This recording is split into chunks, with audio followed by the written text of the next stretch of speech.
Namaskar, Jai Hind, Jai Bharat, and welcome to Dev Talks. This is Aadi. As you all can see, I have with me Mr. Kanwal Sibal, who will try and decode and tell us what is happening between India and USA. Firstly, sir, Namaskar. Thank you so much for your time and welcome to the show. My pleasure, My my pleasure, pleasure. my pleasure. Sir, we had a conversation in the last week as well where we decoded what was happening. And post that, there was an interesting SEO summit where there was pictures and there were videos and there was laughter and there was hand holding and there was a lot of projection which was done. There's no outcome of that SEO summit as per se, but a lot of projection. Firstly, how do you think that was taken in the US? Well, I think in some senses, Modi stole the show. Of course, the parade by China caught a lot of attention in the United States. But other than that, in terms of the kind of coverage that was given to the SEO summit, what stood out in the Western media, especially US media, was Modi, Putin, and Xi Jinping standing together, being photographed together. And this was very disconcerting for them. They started asking themselves question: have we lost India? Have we pushed India into the arms of China, etc., etc.? So this had a big diplomatic impact. And in that sense, I think it served our purpose a great deal. It served India's purpose. It served Modi's purpose. It showed Modi as a man who has the guts, who will not bend, uh, and who will not yield to these pressures that are being put. And he will continue to attach importance to his relations with Russia and his uh, overtures towards China. The other thing that caught the attention, and that was actually quite a gesture in some ways by President Putin to Prime Minister Modi, that they spent 45 minutes in the car. Uh, Clearly, and as I said even then, that Modi, Putin wanted to brief Modi in detail about what his conversations with Trump in Alaska and his views on how these things are unfolding on the Ukraine side. Plus, of course, they must have discussed what should be the outcomes of his visit to India for the summit in December this year. And clearly, he did not want any eavesdropping on the conversation by anyone, including the Chinese. And then they came out holding hands together, and then the prime minister led him to Xi Jinping, and then the three sort of huddled together.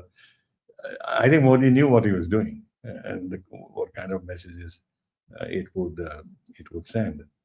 Uh, and then, of course, the bilateral talks with Xi Jinping, proper delegation level talks, even though this was not a bilateral visit, it was a multilateral visit in a multilateral context. And normally, when you have these kind of meetings, the principal is very busy. He doesn't have time to have delegation level talks. I mean, if they can have talks, they can meet each other in a drawing room format, but not delegation level talks, which need a certain preparation. Anyway, so all in all, I think that SEO Summit, from our point of view, was a significant success. It has jolted U.S. political opinion, media opinion, and think tank opinion. And they have done some soul searching, uh, with regard to Trump's policies towards the United States and Trump's towards India and Trump himself. He made a bizarre tweet that um, we've lost India to Russia and China, uh, by, to the deepest, darkest, no, to the deepest, darkest China. Let them prosper together. He's not made up his mind whether it's a good thing or good riddance, or he's worried about what is happening. There's quite a peculiar tweet, and he's calling China deepest, darkest when he's engaging China. He doesn't want to sanction China, but he sanctioned India for the same crime, in inverted commas, in his view, of buying Russian oil, and he wants to visit China this year. And then he looks at China as the deepest, darkest, which is a very peculiar turn of the phrase.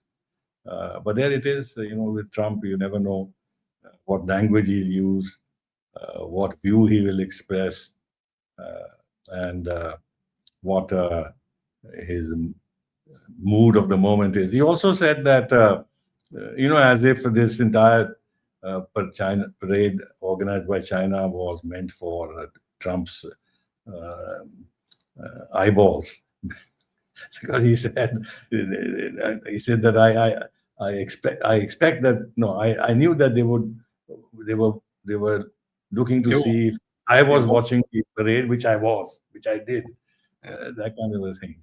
Of course, the parade was meant to send a signal to the United States, principally, of the tremendous advancement China has made in military technology, and display some of their latest hardware. And mm, it caught the attention of Western it did. commentators. Some of the things they showed are such that even the United States hasn't yet made that kind of a progress in those areas. And it sends a signal to everybody. It sends the signals to Russia. It sends a signal to us. It sends a signal to SCO members, Asia as a whole, and far afield, that China is becoming a major, and Taiwan, of course, that China is becoming a major military power. And that relationship with China going ahead will give the partner countries the benefit of some kind of a military protection. Not that this is for tomorrow, but this whole security. After all, United States provides security to not only the Atlantic Alliance members, but further afield in Southeast Asia, Japan, South Korea, even India, in the sense that all these defense agreements, Quad, and everything else are intended as a deterrent to China, which, broadly speaking, again, is in the matrix of security. Now, if China is also a major, major military power, then over time, people will say that having close relations with China will give you the benefit of some kind of security protection. Because if China uh, deepens its engagement with X country, invests much more in that country, and has developed equities, then it will have an interest in providing security. There need not be a defense arrangement. That can just be transfer of military material. In fact, we have to be a little concerned about some of these technologies being sent to Pakistan, being given to Pakistan. Because Pakistan must have noted also what China has, and whether they can get their hands on those technologies, especially those which will give them an edge over India. So it is something that, as strategists, one has to analyze profoundly. So now, yesterday he put out that tweet. Oh, I think we've lost. Not today morning. Somebody asked him, "Oh, have you lost?" He said, "No, no, we've not lost. Not, no, no, no." What's the? I mean, what happened between yesterday and today? Where, of course, I don't. I mean, there was a certain amount of a probably a off ramp sort of a thing that they were trying to do. Modi ji said, "Okay, fine," or whatever it is. I mean, how do you kind of break it down? What happened between yesterday's tweet and today morning? Uh, um, I won't call it a very reconciliatory statement, but it was not as harsh as it's been. Look, Trump doesn't want to be the loser. He wants to win. So somebody says, "Have you lost?" Of course, earlier on he said that. Now he sort of changes. So when he's asked by journalists, "Have you lost India?" Then what will be the reaction of a man who always wants to win? He doesn't want to lose. So he said, "No, no, no, we haven't lost India." Well, and then he goes on to show a lot of respect for Prime Minister Modi, which I must say, about which he has been consistent, even when he has been talking of us as a tariff king, and all the other misunderstandings that have arisen around his role in the ceasefire between India and Pakistan, and using the trade weapon, and receiving Mr. Field Marshal Munir, and talking of mediation in Kashmir and investments in Pakistan. Even during the period, he's not said anything against Modi. So he's kept that space for himself. Mm. And even now, in the tweet that elicited a response from our Prime Minister, he began by saying that he's not happy that India is buying oil from China. And that is why these 50% tariffs were imposed, um, etc., etc. So he didn't budge from that fundamental position. Then he went on to say that Prime Minister Modi, the great leader, and I have very good relationship with him and stuff like that. Now, this could have been ignored by us because he said these things before, or two things that we could have said that, look, let's take this opportunity uh, to try and lower the temperature. And he's given a slight opening. So let's respond to this to say that, we also want very good relations with the United States and everything else.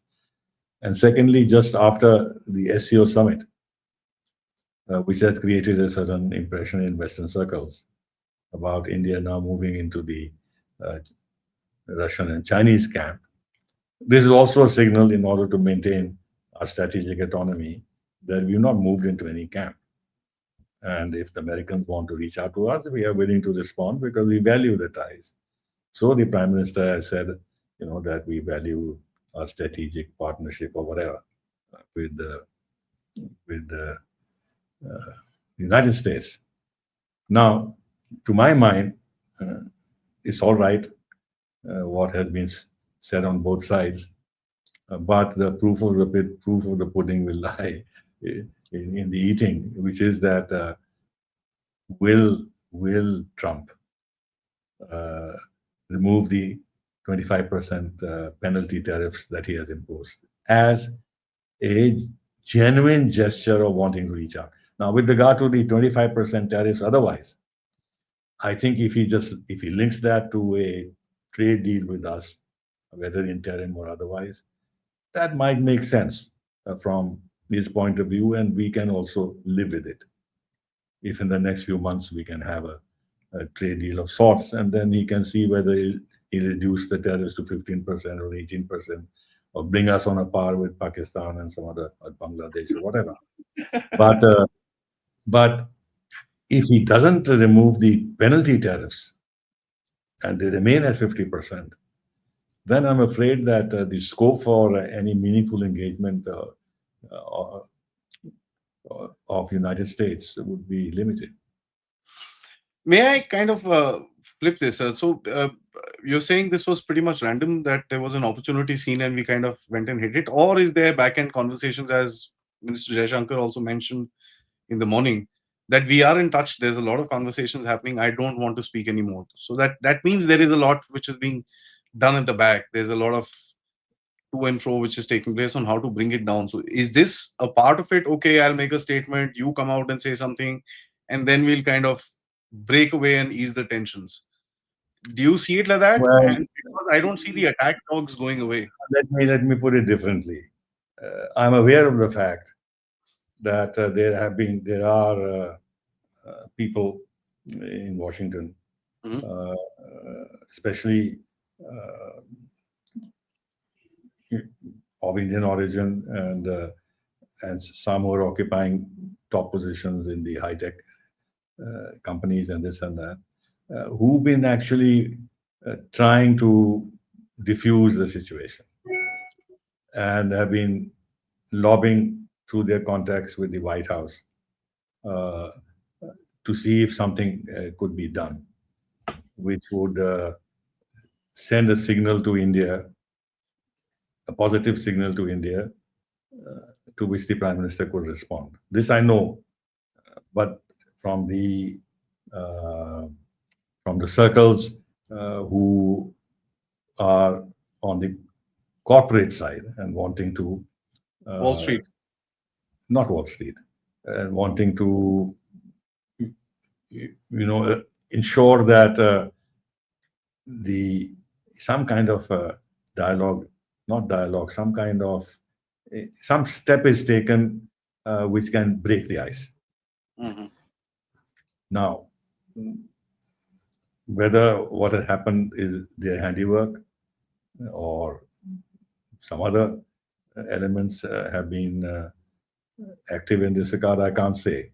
But on the corporate side, I know they have been genuinely concerned about the collapsing of what were very good ties. Uh, and the corporate sector, I know in the United States, I don't know if he mentioned that in our last conversation. Uh, they are interested in Yeah. India. They continue to be interested. They see the great value of investments in India and the Indian market. Naturally, they have been concerned about the tariff structures and this and that, which would influence their investments. Uh, but beyond that, if they're going to invest in India for domestic consumption and for export to other countries, not the USA, then the tariffs don't matter. Uh, so therefore, there is that part also.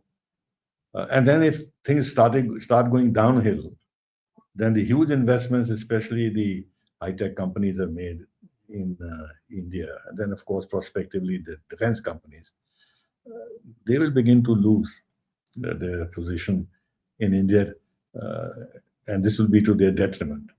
Yeah. So, they're not going to be governed by pique and personal resentment and aspirations for a Nobel Peace Prize and stuff like that. That's not what the corporate sector is worried about. But they will look at some ways to redress the situation Yeah. and move it into a positive direction.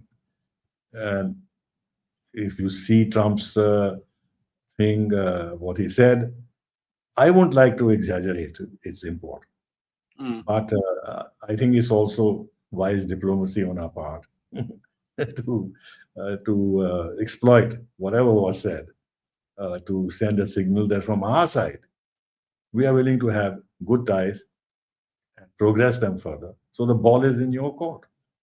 I guess that's a very important thing that you just said. So even if tomorrow kind of Trump flips out, so you can tell, see, we made an effort.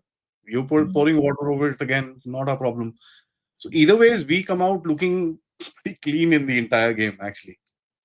Yeah, I agree, and and Modi is also reminding the United States that it's a strategic partnership.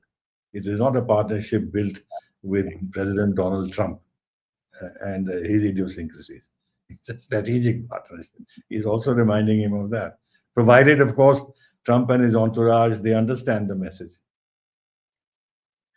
Yeah, well, that's a little that's a little um okay. That's a little too much to ask for, but in any case, we'll No, no. probably take The thing is that again, the test of this will come quite apart from this 50% tariffs that I spoke about, the that. reduction of tariffs, is what are these Rottweilers, tariff Rottweilers like Navarro Navarro, and Nick and all, uh, Lutnick. what they say, or Besant even. And Lutnik has just gone too far, just gone too far. Can you imagine this fellow who was heading a brokerage firm, no concept of geopolitics and diplomacy, taking pleasure at the fact that India is going to squirm and in 1 or 2 months will come and say sorry to Trump. Come on. This is ridiculous, ridiculous, pathetic. But this is what they are all about, trying to flatter Trump. In other context, he made such an flattering statements about how Japan is going to invest half a percent of their GDP annually, and give it to President Trump to invest as he likes, as if it's some kind of a medieval era relationship where a country is paying tribute to the Emperor of the United States. I mean, this is how it comes out. Uh, Trump and should change his name to become Akbar or something like that, and probably No, charge. and not only that, when he meets the CEOs of high-tech companies, you've seen Satyan. Satya Nadella and everybody else, flattering him, uh, and saying nothing about. They need not have criticized Trump, but some kind of a constructive suggestions about how the interests of the high-tech companies could be protected uh, in various ways, sending a subtle message that it's important not to create obstacles and hurdles in terms of their interests without naming India uh, globally. But here he's praising him and flattering him. Everybody around the table is flattering him, and he's enjoying it. May I ask you, is that a I mean, if you look at the rest of the people, everybody daddy and this and that. See, Europeans did that very well. I think Europeans did that very well. They put out the licking tongue really well and then went back and did what they wanted to. Is that the way to deal with him? No, they haven't. They haven't done what they wanted to.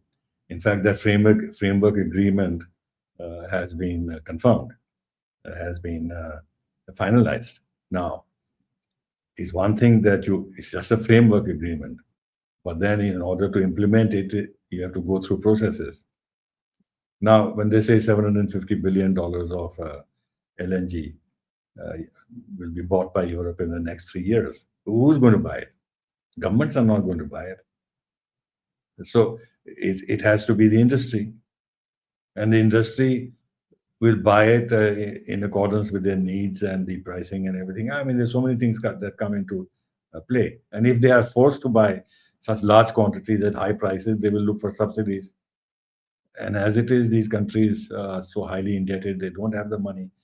Germany itself, the chancellor has said that we have to cut down on welfare Yeah. because of the economic issues that they are facing. And when they say they will invest uh, $600 billion in the United States, it's not the governments that are going to invest.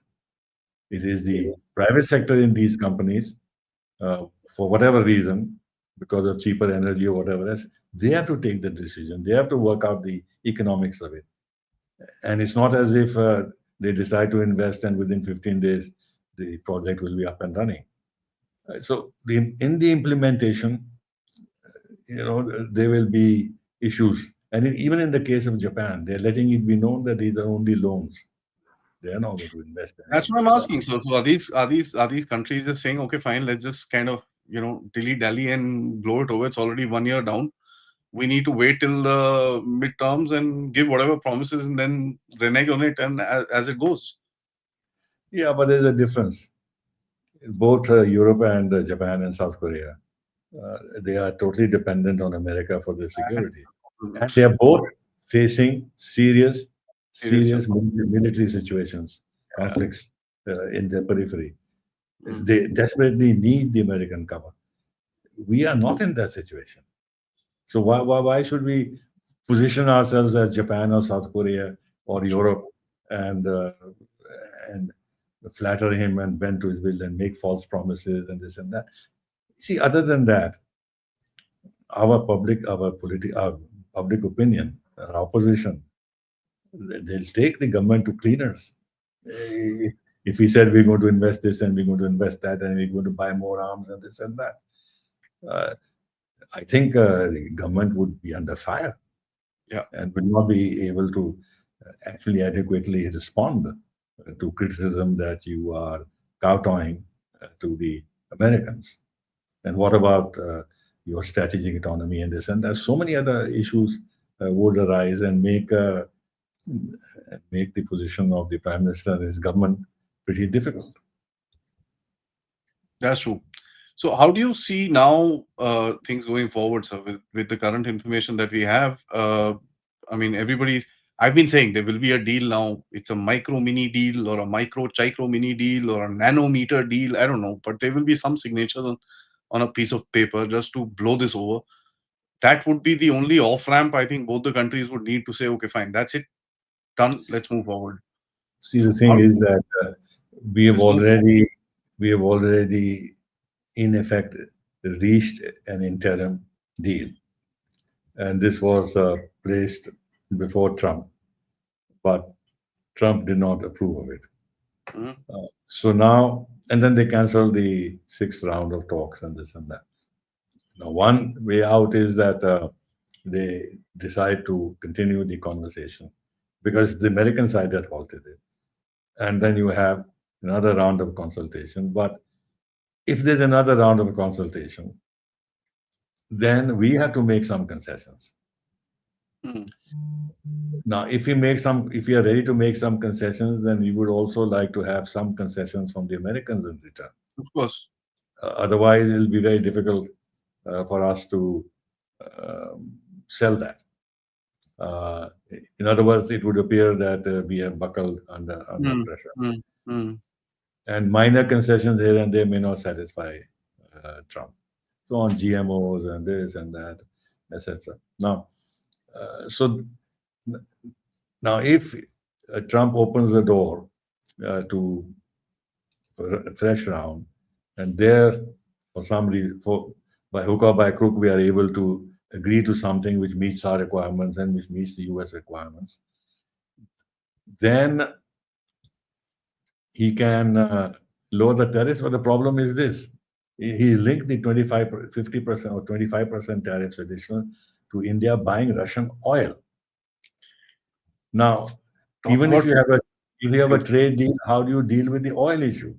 Yeah, So that 25% tariffs, let's say he can bring to 19%, but the 25 plus 19 still remains 44, unless we stop buying Russian oil.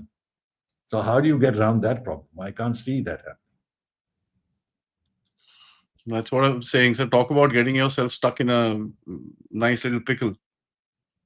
I mean, Yeah, but how can suddenly Trump say that, oh, I don't mind if they're buying Russian oil. I agree with the Biden administration that we need to control global prices and keep them stable, and so India can continue to buy.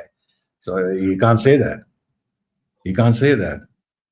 So, and if tomorrow, and that's another angle, if tomorrow, his entire effort with Russia to move forward on the Ukraine conflict, that sort of becomes difficult, and the mm, signs are that it may become difficult. Then he's threatened that he'll impose more sanctions on Russia. Now, if he decides to impose more sanctions, then how can he reduce sanctions on Russia at the same time by telling India, yes, yes, I'm getting rid of the penalty tariffs on you? So he's caught himself in a in a bind. huge bind. So I don't know how he's going to get out of it. Well, it's Trump, sir. Now, can I? The Chinese have been pretty hopeful, and funnily speaking, I presume the Chinese also understand our relationship is going to be pretty transactional with them, and their relationship is going to be pretty transactional with us. That's something which is now okay, fine. We can pretty much say, okay, this is how the game is going to be. How do you think? Let's say we do sign some sort of a deal with the Americans. How do you think the Chinese will interpret that further? Because one of the things that we've seen with the Chinese is that they get very scared every time we deal with America with some for whatever reason. I don't know. I don't know if that is true, Hmm. uh, because uh, look at their own trade with the United States. It's what $600 billion or something like that. And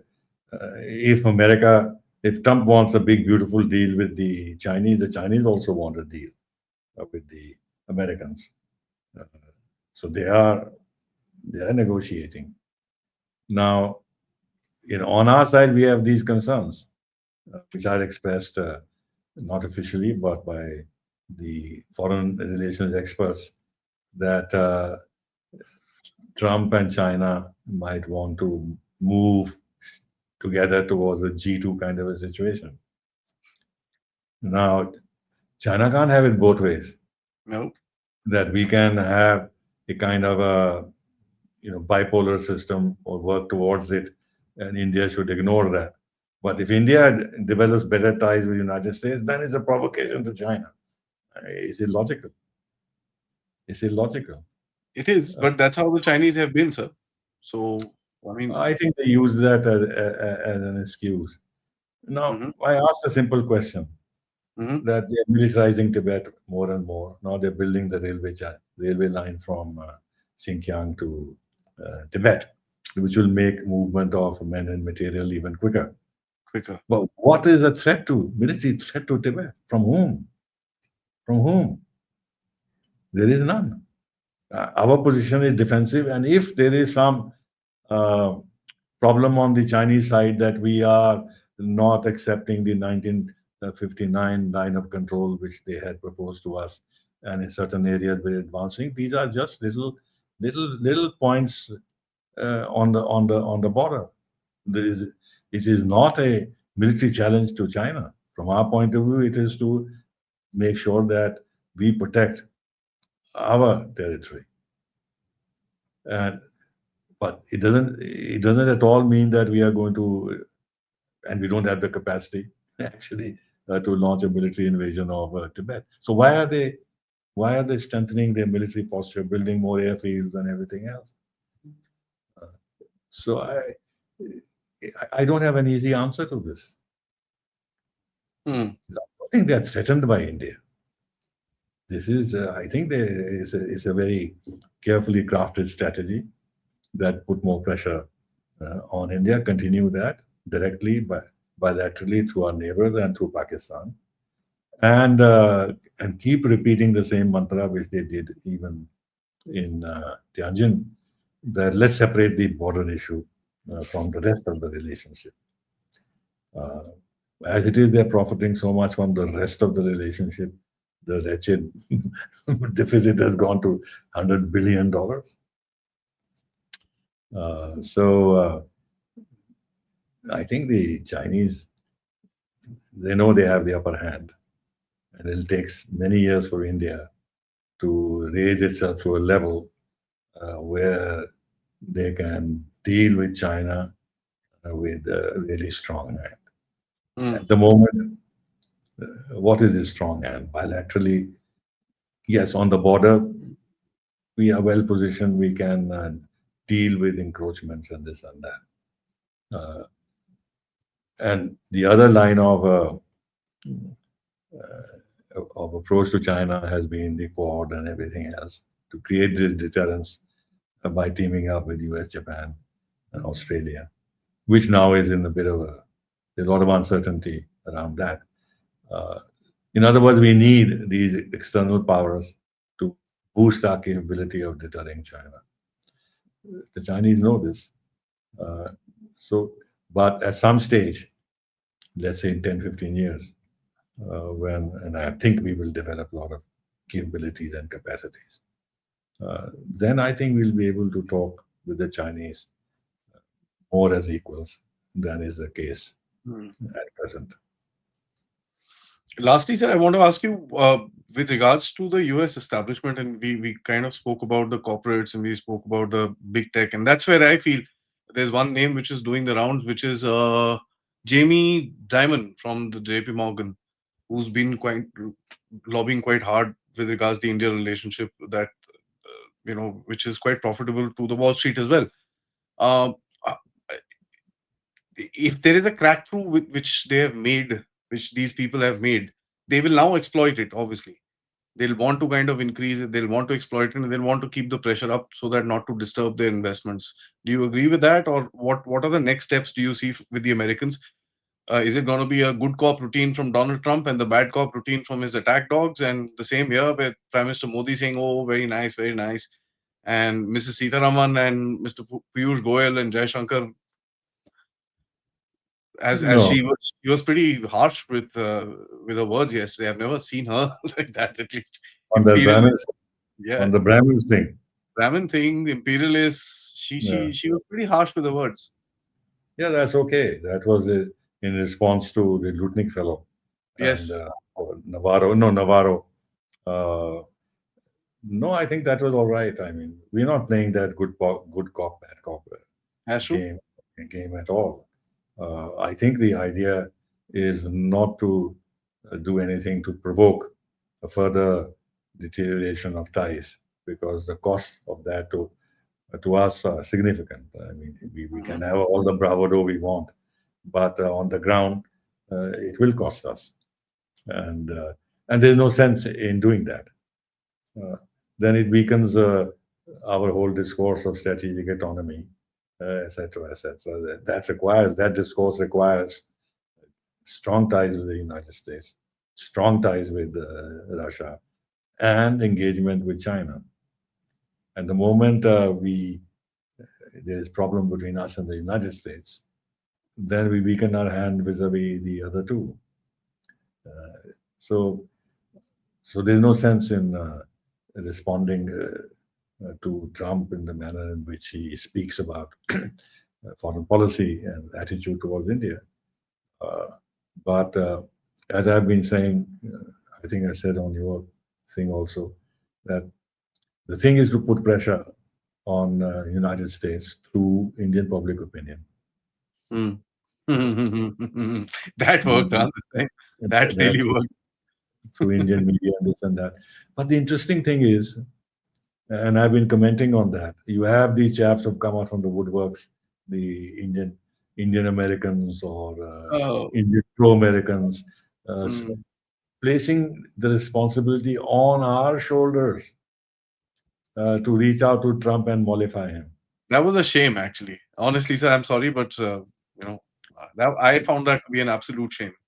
No, no, there are articles in the Indian Express, and Yes, there yes. is today an article, another article, center page, I think in Hindustan Times or Indian Express, which actually poo-poos the whole idea of multipolarity, saying that multipolarity is going to be very bad for India. You know, our press also, we can't guide the press, obviously, but our press should have actually taken up these issues in a big way to tell the Americans that they, that the Indian public is getting more and more alienated and show that in terms of argumentation and this and that. But the TV is, I think, the TV channels are hitting at Yeah. America, but the mainstream press on the X also there is a lot of adverse commentary against the Americans, but the mainstream press is a mixed bag. Sir, I've honestly never, uh, to be honest with you, I've never kind of considered them as a this thing, and because they've let us down all the time, and the kind of narratives that we were reading, especially there's an article, and I'd really like to mention this in the Hindu, I think, or one of these newspapers, I don't know, which talked about 1200 percent drop in the FIIs and stuff like that in Q1 as an impact to the Trump tariffs. And I asked the question, where were the Trump tariffs in Q1? Hmm. Hmm. So it's a great headline. Yeah, yeah. And there was some market manipulation that was being attempted on Friday. It didn't really, nothing really happened because I think the domestic investors kind of counterplayed the entire game. But there was something being attempted through I won't be surprised. I mean, I won't be surprised at all. Well, incidentally, there's one point I want to mention in the context of signaling. You So, would have seen a remarkable post by the US Embassy in Delhi talking about the God, relationship with India being a defining partnership of the 21st century. And this was said totally contrary to the discourse from the White House yeah. and from the leaders around That was Trump. shred apart, sir. That was shred Now, apart by the people. no, now the thought struck me So, that no embassy, no embassy, no Shadid affairs can take the risk of saying something about the India relationship which is totally contrary to what the President of the United States and the administration is saying. So why did they say it? How did they say it? Did mm, Rubio had a hand in it? Was that the kind of first shot to send some signal to us that look, we are willing to change the discourse? Didn't fly until Trump has said something which is not that significant, but nevertheless, I, it's a bit puzzling yeah, it I, is. that an embassy would take a position which is so contrary to the position taken by the administration. It actually makes sense, sir, because that's what I was saying. This has to be something to do with a back end communication where we probably asked, okay, let Trump say it, then we'll see. Prime Minister Modi will only respond after Trump says something. So he said and he responded. Probably it seems like a some sort of a, and I tweeted this in the morning. That was my first fleeting thought, that this is an off ramp. Prime Minister Modi has just given him an off ramp. He had to say something and he said, and that's it. Now there will be either a serious escalation after this, where they throw the off ramp in the waste paper basket, or a de-escalation. There are only two ways it can go. So Look, it's very difficult for United States, Trump and his henchmen to walk back so quickly. It has to be a slow process, and I think from their point of view, the litmus test is our purchase of Russian oil, and that's where the problem is. actually, so And then now they're going to get shocked because we reduced the purchase of American oil this week. no, see, the thing is that we are working for a visit of President Putin to India Yeah. in December. Now, before he comes, what signal do we give? Theoretically, if he said, all right, to placate Trump, we will reduce this, we'll reduce that. What signal will will we be giving to Russia? President Putin, yeah. So it's such a ham-handed policy by United States. It's amazing that they have used the wrecking ball to damage the India-US ties unnecessarily. Well, that's I guess that's the way that the game is. Ball is going to bounce in the future. That's only one thing that one can say. So thank you so much. Always My a pleasure. pleasure. I've My pleasure. actually, I guess there has to be a clear understanding within India that these games will be played by us, with us, on us. This will continue. So we need to be careful. We need to be concerted, and we need to be clear with what we are doing. I guess that's the bottom line. Thank you so much. Always a pleasure, sir. My pleasure. Thank you. And to the audience, please like, subscribe, and of course, if you can, do contribute towards the channel. Namaskar. Jai Hind. Jai Bharat. Bye.